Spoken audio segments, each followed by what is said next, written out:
First of all, I want to also thank the organizing committee for finding a place for me to speak in Serbia about my home. And I like to refer to my colleague, Dr. Swenson, as Montana's gift to Norway, or lost their gift. What I'm going to be trying to present is an experience based on wildlife management and sciences behind wildlife management that fuel decisions in Montana, as experienced by myself, Dr. Ken Hamlin, and Quentin Kujla, both with research and management still in Montana. And it's basically things that took us a while to understand and to realize as we actually set seasons and harvests on our game species, oftentimes discounting the impact that predation could really have on those species. Where is Montana? Montana is in North America, it's in the US. It sits right up here against Canada. A little closer look is the eastern half of the state is part of the Northern Great Plains, and the western half is mountainous and intermountain forested and grasslands. It's about 380,000 square kilometers. Has a population of 1 million people, so it's really easy to figure out the population density of 3.8 people per square kilometer. Over 30% of the population of Montana hunts, fishes, or traps. There's a strong cultural tie to the land. I thought I might also mention a few things about Montana hunting, especially after talking to Vulcan last night, is who owns the wildlife and the hunting rights in the state of Montana. First of all, the people do, of Montana, not of the United States, but of Montana. And landowners do not own hunting rights in Montana. Hunting rights are owned by the people. There's a real interesting issue with residents versus non-residents. Residents pay really cheap licenses, non-residents pay really expensive licenses, but a resident of a neighboring state is a non-resident, no different than a person from Serbia is a non-resident. So a quick description is, I like to say the President of the United States, Mr. Obama, and the President of Russia, Mr. Putin, would have to apply for a license as a non-resident, and neither one would have a better chance to draw than the other. That's how strict the state's ability to manage wildlife is. Where does the money come from? The money comes from hunting license revenue, fishing license revenue, trapping license revenue, and it comes from an excise tax on all firearms and ammunition sold in the US of 11%. And that money, by law, can only be spent on wildlife management, research, and enforcement. The money that comes off of firearms that comes back to the states from the federal government as it's collected at the federal level cannot be spent on any enforcement. And we can talk about that over beer later. That's a significant point. It's illegal to sell game meat in Montana, and essentially the way I would describe it is Montana sells an opportunity to hunt. They don't sell the animal. And so when a person buys a license and shoots an animal, he gets the whole animal for that price of that license. I just lost my, it had all the prices. I'll give you a real quick, I'll just talk about elk, like red deer, Cervus elaphus. An elk license for a resident costs $18, and an elk license for a non-resident ranges anywhere from $800 to nearly $1,000 US dollars.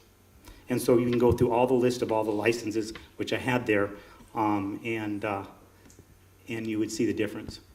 About 50% of the population, I can't believe my pictures are masking the graph.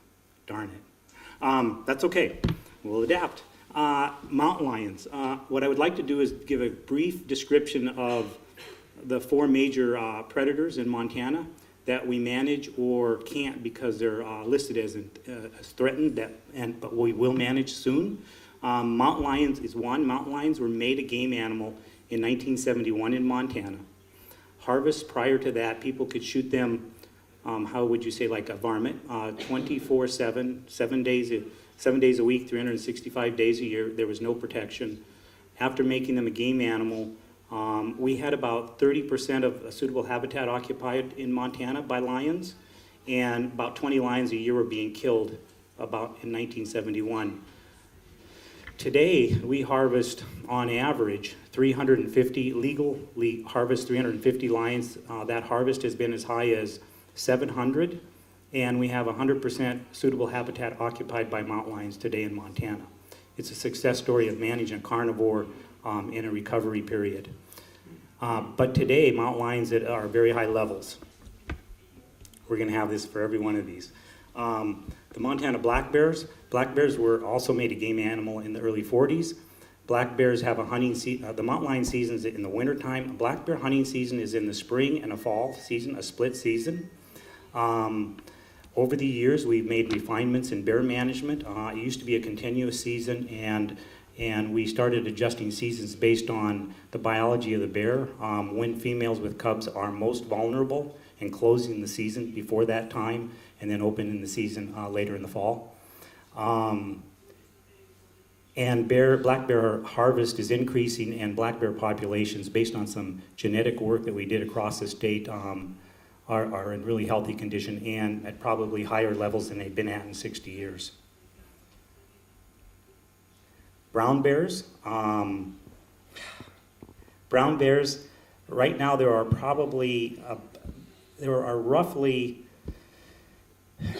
1,800 brown bears in the Northern Rockies, which represents most of Montana covers most of the Northern Rockies. It's really interesting. They're non-hunted. They're listed as a threatened species, but within the next 2 years, we'll see a move to delist brown bears and maybe find a way to bring hunting as a management tool to this species. And what we have calculated, and this will come up later in a graph, that there are about, of that population, at least 650 to 800, somewhere in that range. About half of the population actually are significant predators on elk calves in parts of Montana. And then wolves. Wolves are delisted. Were delisted a few years ago. Populations have had an exponential growth pattern, if you can see the graph. We're at about 700 wolves in the state of Montana today. We have a hunting season now that's been in place this will be the 3rd year. And the design of the hunting season is to reduce the existing wolf population a small amount.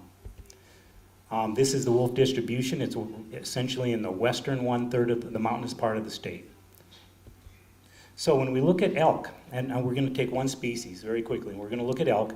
In the Yellowstone system, north of the park, the Yellowstone elk herd has essentially, since wolves were introduced in the mid-90s, has been on a steady downward trend, if you look at the blue line, through today. We had elk management in terms of hunting seasons that ended in 2009. It was severely curtailed in 2006, and the population, in spite of removing hunting of the female segment, continued to decline. The Gallatin elk herd is another herd north of the park, and a similar point. Elk populations prior to wolves were about 1,200 countable elk in the wintertime. Post-wolf introduction, we're down to about 200 countable elk in the upper Gallatin. And both those systems have all predators: black bears, brown bears, wolves, and mountain lions. We look further west in Montana, and we have a situation where we have 2 elk herds that only really have lions and wolves as the major predator. Black bears, but to a lesser extent. And what we've seen is a downward trend when we have had high female harvest by hunters, because we did not account for the increase in predation. And again, remember, wolves showed up on the scene right about here in this part of the state. when we had really high elk harvests on females, and we drove the population down at a much faster rate. And this is the same exact story in the Bitterroot, further west. Again, high elk harvest, female harvest, wolves really started to increase, were added to the predator mix, and our populations have plummeted.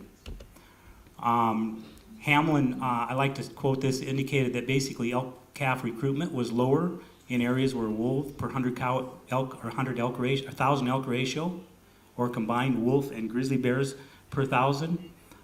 That's when we started noticing impacts on the big game population. So if you look at the 4 areas I just described, in 2006 and 2007 in the areas west of the park with only 2 predators, and in 2001 with all 4 predators present, we started seeing those elk populations decline. This is a graph that, it was a different way to look at the combination of predators and how it could raise alarm bells and how we manage other species based on offtake by predators. So perspectives, very quickly.